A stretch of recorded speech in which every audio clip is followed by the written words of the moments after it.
perfect chrome on a car or truck can really make them stand out. When it's rusty or damaged, what can you do? Chrome adds shine and beauty to your truck, but it's also prone to damage over time. Whether it's scratches, rust, or other types of damage, repairing chrome can be expensive.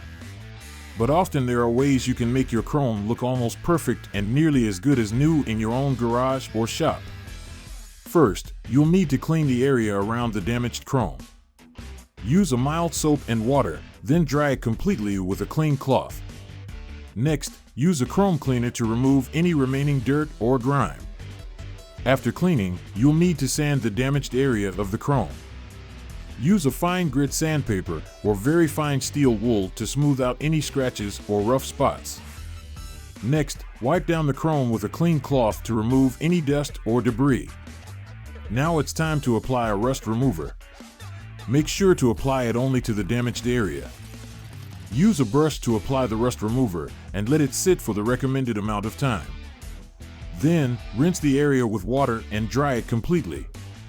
With a clean surface, you're now ready to treat and polish the chrome. Once the metal polish has dried, use the dry side of a steel wool sponge to buff it off. Take the time to buff the whole surface of the chrome and remove all the particles of dried metal polish. Rinse any remaining polish off the metal with clean water. Using a microfiber cloth, you can remove any product that may still be on the chrome.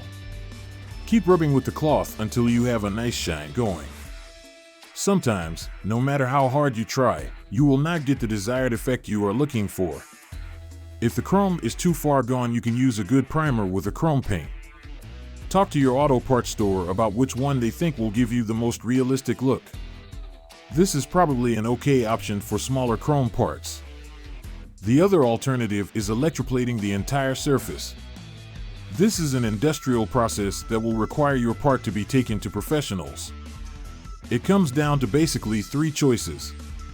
Shine it up yourself, paint it and accept the result, or send the part off to be chromed. It's all about your tolerance and budget. See lots more DIY truck building info at DIYtruckbuild.com. Thanks for watching.